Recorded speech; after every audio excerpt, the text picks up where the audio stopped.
Hey, what's going on guys, and welcome to the video. Now, the vehicle that I'll be working on today is a 2014 Honda CRV that has been hammered by wet, mucky roads and the owner's kids. So let's take a look around. All right, so starting with the exterior, and pretty well every inch of the vehicle is covered in dirt. So the pressure washer is going to get a good workout today, especially in the carpeted wheel wells and on the back end where it's turning a nice shade of brown. And then of course the wheels and tires are a filthy mess too. But moving inside, and this is where the fun starts, as there is some sort of grimy mess everywhere you look, from the front cup holders to the gross and super sticky back seats. Every inch of the interior needs some serious deep cleaning. But just before we dive into this mess, take a second and make sure you're subscribed to the channel so you never miss out on a future video, and consider becoming a channel member for exclusive behind the scenes and sneak peeks of new videos. All right guys, well I am looking forward to getting this CRV looking brand new again inside and out, so sit back, relax, and enjoy the transformation.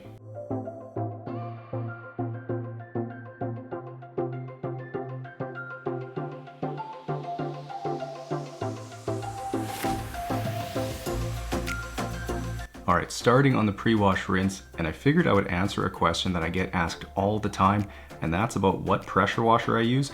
So the pressure washer I use is a 110 volt electric Bertolini pressure washer that pushes 1900 PSI at 2 gallons a minute. And if you guys have been watching the channel for a while, you'd know that I switched to it a little over a year ago from a gas-powered Honda GC160. So either gas or electric is fine. The biggest tip I can give to anyone looking to buy a pressure washer is to look at the PSI and the GPM of the unit. It's not always just about the PSI, but looking at them both will tell you what the cleaning power is of the unit.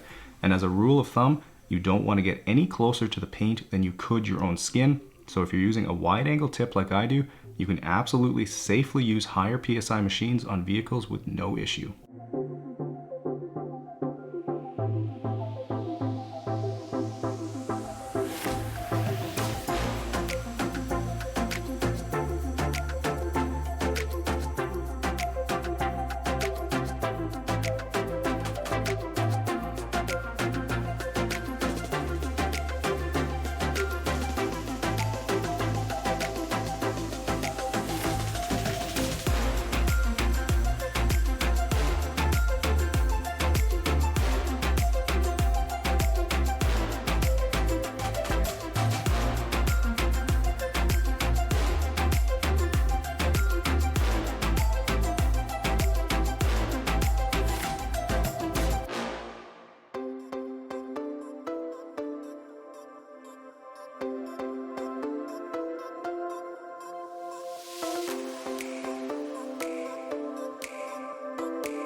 Now, like I've mentioned before, spraying out the wheel wells is really important, especially the inner lip where salt will collect over the winter. So I always make sure to spray that out really well, as that's typically one of the first places a vehicle would start to rust. And with these carpeted liners holding onto everything that touches them, it's even more important.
Now as I finish up the pre-wash rinse here, I figured I'd mention again, just in case you missed Mike's cameo at the end of last week's video, that you can now become a member of the channel, which if you decide to join, gets you exclusive access to the members only community tab, where I'll post sneak peeks and behind the scenes stuff, among other things.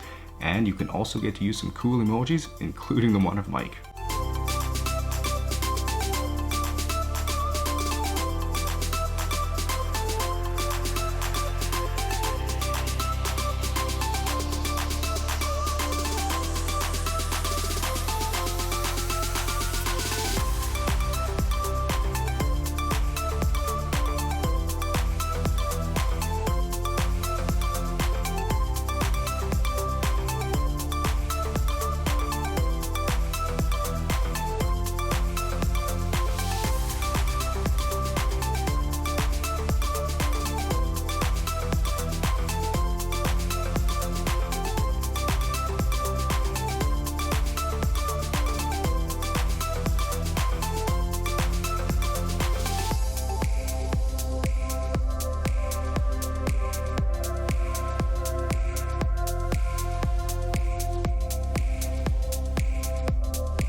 Now getting some wheel and tire cleaner sprayed on these dirty wheels, I'll then grab my Detail Geek Contour tire brush to agitate, and will also use my soft wheel brush for the rim face as well.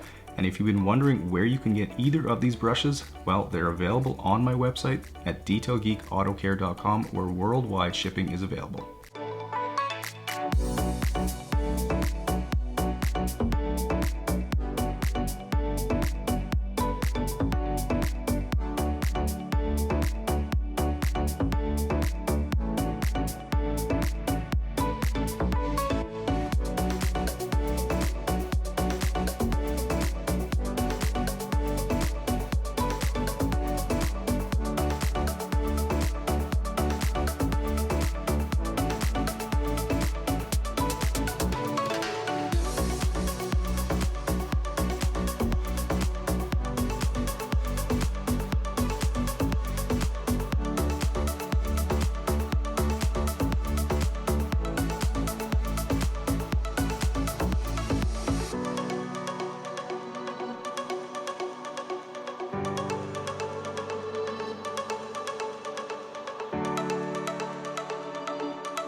Now starting on these rubber floor mats, and the process here is super simple. I'll start by just spraying them off, and will then spray on some APC diluted about 4:1, hit them with my medium green drill brush, and then just blast them clean.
Alright, so while I go get the vehicle off the driveway, you can probably tell here that it's cold outside again and winter hasn't quite let up yet, although there's definitely light at the end of the tunnel and spring is coming as we've had a few nice days recently. But starting on the inside now, and the first step here is to remove all the garbage and then any of the owner's personal belongings.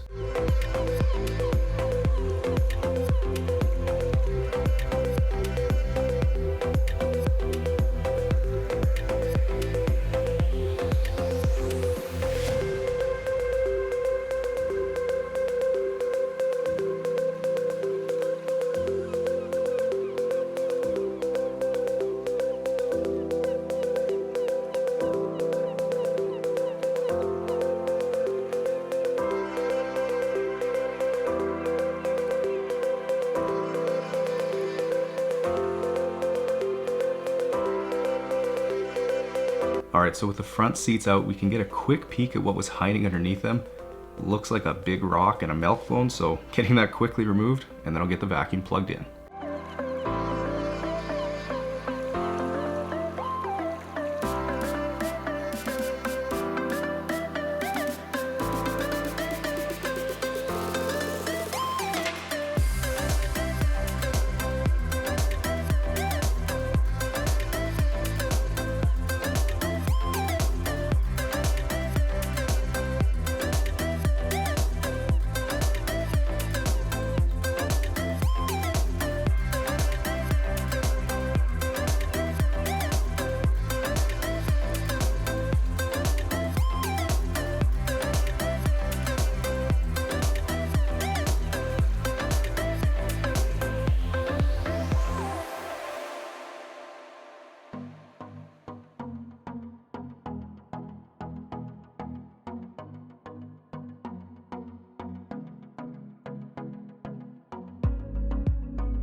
Working my way around with the vacuum, and if you're wondering about the quality of this CRV's carpet, well, I have to say I was pleasantly surprised, as I was expecting it to be on the cheaper side like a lot of Hondas are, but this carpet was definitely nicer than that, so I'd put it somewhere in the mid-grade level, which made it relatively easy to vacuum.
Alright, so starting on all the trim now, and I'll work my way around the vehicle top down and start with a boar's hair detail brush, as it's a bit stiffer and makes quick work of any dirt or debris that's hiding down in the cracks and crevices, around the vents, the door handles, switches, cup holders, basically anywhere that you can't easily use the vacuum on. And then for any of the more sensitive plastics that are more prone to scratches, I'll switch over to the ultra soft brush.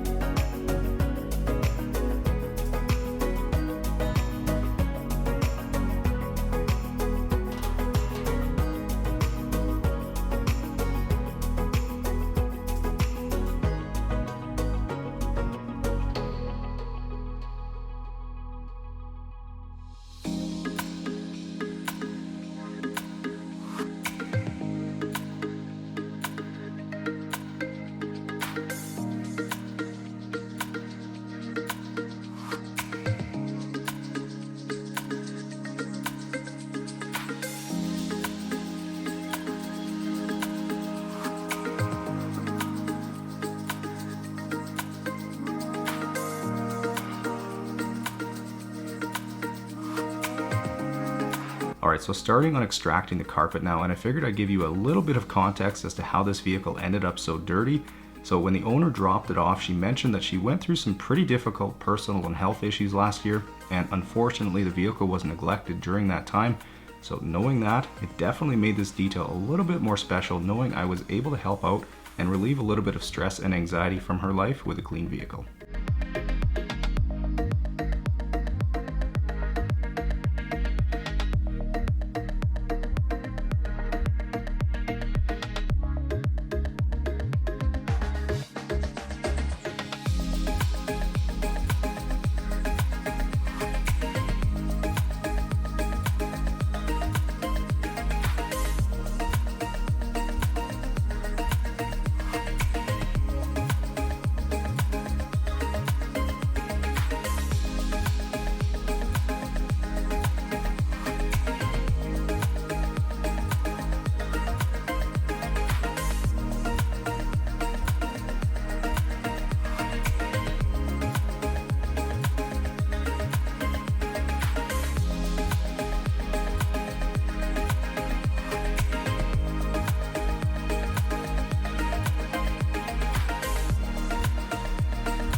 Now for any of you out there who have a vehicle with dirty carpets and want to tackle it yourselves, the combo I use of Chemical Guy's Lightning Fast, my Detail Geek drill brushes, and then the Bissell Spot Clean Professional to extract works really well. So I would highly recommend all of them, especially the Bissell. I have used mine significantly more than the average person would, and it's still working perfectly. So if you guys are curious, I've got the links to them down in the description, along with nearly every other product and tool that I use. And I should also note that my soft white Detail Geek drill brushes are now back in stock on my website at detailgeekautocare.com. And again, the link is down in the description for you.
Here's all the dirty and smelly water pulled from the CRV and the nice layer of sludge at the bottom. Gross. Alright, so 2 weeks in a row now, and I'm opting to steam the leather seats as they are completely covered in sticky grime. So fortunately the steamer can make super quick work of that with the brush attachment on, and then I'll simply just wipe them dry with a microfiber towel.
Now for this passenger seat here where there was a bunch of gum stuck to the seat, the steamer is going to be the best bet here as it will have that taken care of in under a minute. And if any of you out there have seen me use this for a while and thought to yourselves, man, that looks like a ton of fun, well, I can assure you it really is, and it will make super quick work of any dirt or grime you can throw at it, whether that's in your vehicle or your house. So if you're curious, the link to the McCulloch MC1375 unit that I use is down in the description for you.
Okay, with the leather conditioned, I'll get to work on dressing and UV protecting all the interior trim with 303's Aerospace Protectant, which is going to leave everything with a non-greasy matte finish when it dries that will last for about 4 to 6 weeks.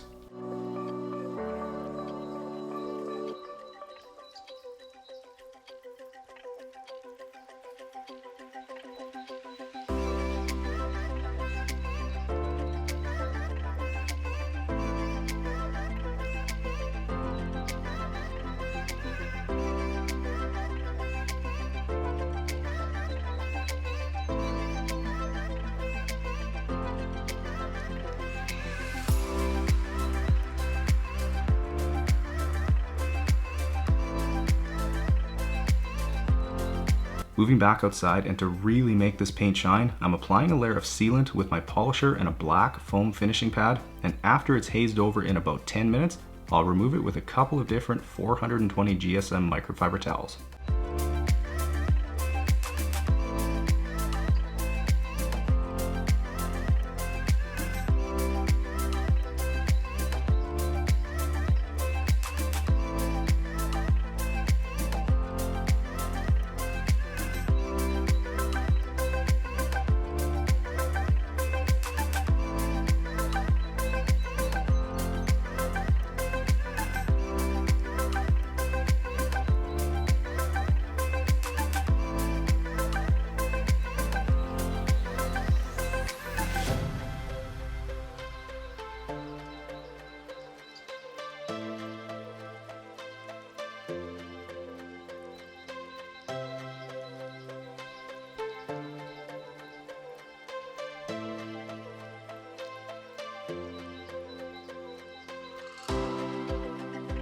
Second last step here is to once again apply aerospace protectant to all the black exterior plastic on the CRV to really make it pop and look incredible.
Alright guys, and 11 hours later and the reset button has been hit on the CRV. It is back to looking brand new again.